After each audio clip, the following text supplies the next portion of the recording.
App আমরা কম বেশি সবাই ব্যবহার করি এবং এই অ্যাপ রিলেটেড ভিডিওগুলো আপনাদের কাছে ব্যাপক প্রশংসিত হয়। আপনারা অনেকেই চান যাতে নিয়মিত বিভিন্ন ধরনের অ্যাপ আপনাদের সাথে শেয়ার করি।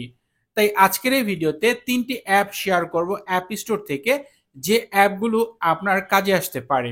প্রতিটা অ্যাপের ডাউনলোড লিঙ্ক ভিডিও ডিসক্রিপশনে দেওয়া থাকবে। সেই লিঙ্কে ক্লিক করে খুব সহজে আপনি এই অ্যাপসগুলো আপনার আইফোনে ইনস্টল করতে পারেন, এরপর ব্যবহার করতে পারেন। এছাড়া অ্যাপ স্টোর হিসেবে আমি এখানে ইউএস অ্যাপ স্টোর ব্যবহার করছি। আপনি যদি অন্য কোনো অ্যাপ স্টোর ব্যবহার করেন, সেই ক্ষেত্রে হয়তো আপনি সেই অ্যাপটি খুঁজে নাও পেতে পারেন। তখন আপনি আপনার অ্যাপ স্টোরের কান্ট্রি চেঞ্জ করলে এই অ্যাপগুলো ডাউনলোড করতে পারবেন। চলুন দেখা যাক কি কি অ্যাপ থাকছে আজকের এই ভিডিওতে। প্রথম যে অ্যাপ, তার নাম হচ্ছে স্পিকার ক্লিনার প্রো। আমার মনে হয় সবারই এই অ্যাপটার প্রয়োজন হবে। খুবই চমৎকার এবং কাজের একটি অ্যাপ। অ্যাপসটি ওপেন করার পর এরকমটা দেখায়, যেখানে আমরা যে আইফোনের স্পিকারগুলো ব্যবহার করি, নিচের দিকে স্পিকারগুলো রয়েছে, উপরের দিকে রয়েছে, এই স্পিকারে কিন্তু একটা ধুলা পড়ে, আলগা ধুলা, যা কিন্তু আমরা ইচ্ছে করলে ব্রাশ দিয়ে ক্লিন করতে পারি, বাট সচরাচর কিন্তু আমরা এই কাজটা করি না। তো আপনি চাইলে আপনার আইফোনের এই অ্যাপটি আপনার সেই ধুলাটাকে কিন্তু কিছুটা বের করতে হেল্প করবে। যাই হোক, অ্যাট ফার্স্ট যে ফিচারটা সেটা হচ্ছে ওয়াটার। কোনো কারণে যদি আপনার আইফোনে কোনো পানি ঢোকে বা হয়তো বৃষ্টিতে ভিজেছে আপনার ডিভাইসটি, ওই ক্ষেত্রে হালকা পাতলা পানিটা এই যে স্পিকারের যে সিস্টেমটা এটা বের করে দিবে। এরপরে হচ্ছে এখানে যে ডাস্ট অপশনটি রয়েছে, এখানে যদি ক্লিক করেন, এটা হচ্ছে ধুলা বের করার জন্য। প্রথমটা ছিল পানি বের করার জন্য, এটা হচ্ছে ধুলা বের করার জন্য। যখন এগুলো অন করবেন তখন কিন্তু এদিক দিয়ে একটা বাতাস বের হয়। এখানে আপনার সেই বাতাসটার মাধ্যমে কোনো পানি থাকলে, কোনো ধুলা থাকলে সেটা বের হয়ে যায়। এবং এই ক্ষেত্রে পরবর্তী যে ফিচারটা রয়েছে সেটা হচ্ছে কাস্টম, যার মাধ্যমে আপনি এখান থেকে আপনি হার্স চেঞ্জ করতে পারবেন। এখান থেকে কতটুকু স্পিডে আপনার এই সেই ফ্যানের বাতাসটা বের হবে। তারপর হচ্ছে আপনার ডিভাইসটা একটি ভাইব্রেশন হবে, যার মাধ্যমে ধুলা, পানি এগুলো বের হয়ে যায়। সেই সাথে আপনি যদি ভলিউম বাড়িয়ে নেন, তাহলে আরও এটা খুব কাজে আসে। তো এই রিলেটেড কাজগুলো করার জন্য হালকা পাতলা পানি ঢুকলে হালকা যে ধুলাগুলো রয়েছে আপনার স্পিকারে, তারপর হচ্ছে উপর থেকে মাইক্রোফোনে, এগুলো বের করার জন্য আপনি এই অ্যাপটির হেল্প নিতে পারেন। তাই অবশ্যই আমি মনে করি এই অ্যাপটি সবার আইফোনে থাকা উচিত। এর পরের যে অ্যাপ, তার নাম হচ্ছে কিউআর কোড স্ক্যানার। এই অ্যাপটির নাম শুনে অবশ্যই বুঝতে পারছেন যে এটার কাজ কি। আপনি যে কোনো টাইপের কিউআর কোড, বার কোড এই অ্যাপটির মাধ্যমে স্ক্যান করতে পারবেন, তৈরি করতে পারবেন। যেমন এখন আমার এখানে ক্যামেরা ব্যবহার হচ্ছে, যার মাধ্যমে আমি যে কোনো কিছু স্ক্যান করতে পারবো। আমাদের এরকম প্রয়োজন পড়ে বিভিন্ন প্রোডাক্টের বারকোড স্ক্যান করার জন্য, ভেরিফাই করার জন্য।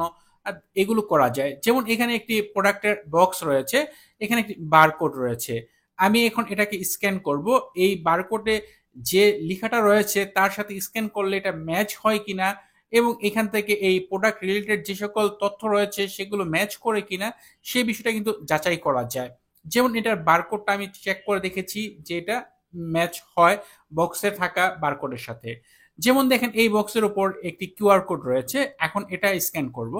তো এটা আমি এখন এই মুহূর্তে স্ক্যান করে নিচ্ছি, এবং স্ক্যান করার পর রেজাল্ট দেখেন, এখানে এখানে কিন্তু একটা লিঙ্ক ওপেন হওয়ার জন্য চেষ্টা হচ্ছে। সেই লিঙ্কটি ওপেন না হয়ে আমাকে অ্যাপ স্টোরে নিয়ে গিয়ে উইচ্যাট অ্যাপটি এখানে ওপেন হয়ে গেল, বাট সেই লিঙ্কটি কিন্তু ওপেন হচ্ছে না। দেখাচ্ছে যে যে অ্যাড্রেসটা ছিল, ইউআরএল বা আপনার যে ইন্টারনেট অ্যাড্রেস বা আপনি যে ওয়েবসাইটের অ্যাড্রেস, সেটা ছিল ইনভ্যালিড। তো এইটা যে একটা ফেক, এটা একটা ফেক অ্যাড্রেস ছিল, যে আমি স্ক্যান করার পর এখান থেকে বুঝতে পারা গেল যে এটা ফেক একটা প্রোডাক্টের একটা স্ক্যান, যে এটা ছিল কিউআর কোডটা, এটা একটা ফেক। এটা দেওয়ার প্রয়োজন বিধায় তারা দিয়ে দিয়েছে, অ্যাকচুয়ালি ওটা কোনো কাজের ছিল না। এছাড়া ক্রিয়েট অপশনে গিয়ে আপনি এখান থেকে কিউআর কোড, বারকোড এ ধরনের বিভিন্ন অপশন রয়েছে।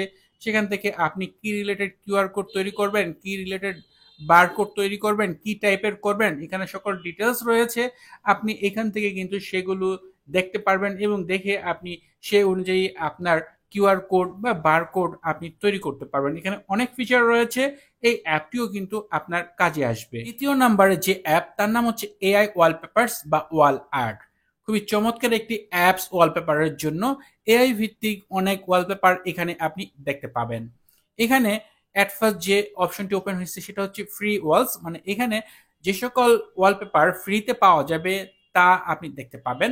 এছাড়া কালেকশন অপশনে গেলে এখান থেকে অনেক অপশন দেখতে পাবেন, বিভিন্ন ধরনের যে সকল নাম রয়েছে সেগুলোর উপরে ক্লিক করলে এখানে অগণিত আপনি ওয়ালপেপার দেখতে পাবেন। সেই সাথে এখানে প্রিমিয়াম ওয়ালপেপার রয়েছে, অবশ্য এগুলো আপনি অ্যাড দেখে এখানে কয়েন জমিয়ে আপনি চাইলে কিন্তু প্রিমিয়াম ওয়ালপেপারগুলো এখান থেকে ডাউনলোড করে আইফোনে ব্যবহার করতে পারবেন। এখান থেকে দেখেন এখানে যে ওয়ালপেপারগুলো, এগুলোর যে রেজুলেশন সেই সাথে কালার, এগুলো বেশ অ্যাট্রাকটিভ। আমার মনে হয় আপনাদের পছন্দ হবে। এবং এই যে ওয়ালপেপারগুলো, প্রতিটা ওয়ালপেপারই সুন্দর। এখানে নিয়মিত নতুন নতুন ওয়ালপেপার আপলোডও করা হয়ে থাকে। তো এখান থেকে আপনি খুব সহজে যে কোনো ওয়ালপেপার ওপেন হওয়ার পর সেটা যদি ডাউনলোড করতে চান, তাহলে এখানে যে ডাউনলোড আইকন রয়েছে সেখানে ক্লিক করে দিবেন, আপনার ফটোস অ্যাপের পারমিশন দিয়ে দিবেন, তাহলেই কিন্তু সেই ওয়ালপেপারটি আপনার ফটোস অ্যাপে ডাউনলোড হয়ে যাবে। এরপর নেক্সট ডে আপনি সেই ওয়ালপেপারটি আপনার ফোনের ওয়ালপেপার হিসেবে সেট করতে পারবেন। আশা করি যারা বিভিন্ন ধরনের ওয়ালপেপার ব্যবহার করতে পছন্দ করেন তাদের জন্য এই অ্যাপটি খুবই কাজে আসবে। এই ছিল ভিডিও যেখানে অ্যাপ স্টোর থেকে 3টি কাজের অ্যাপ শেয়ার করা হয়েছে। আপনার কাছে কোন অ্যাপটি সবচেয়ে ইউজফুল মনে হচ্ছে সেটা অবশ্যই কমেন্টে শেয়ার করতে ভুলবেন না। এছাড়া আপনি যদি এখনো এই চ্যানেলটি সাবস্ক্রাইব না করে থাকেন তাহলে নিয়মিত আইফোন রিলেটেড ভিডিও দেখার জন্য চ্যানেলটি সাবস্ক্রাইব করে নেবেন। কথা হবে পরের ভিডিওতে। সে পর্যন্ত ভালো থাকুন, সুস্থ থাকুন। আল্লাহ হাফেজ।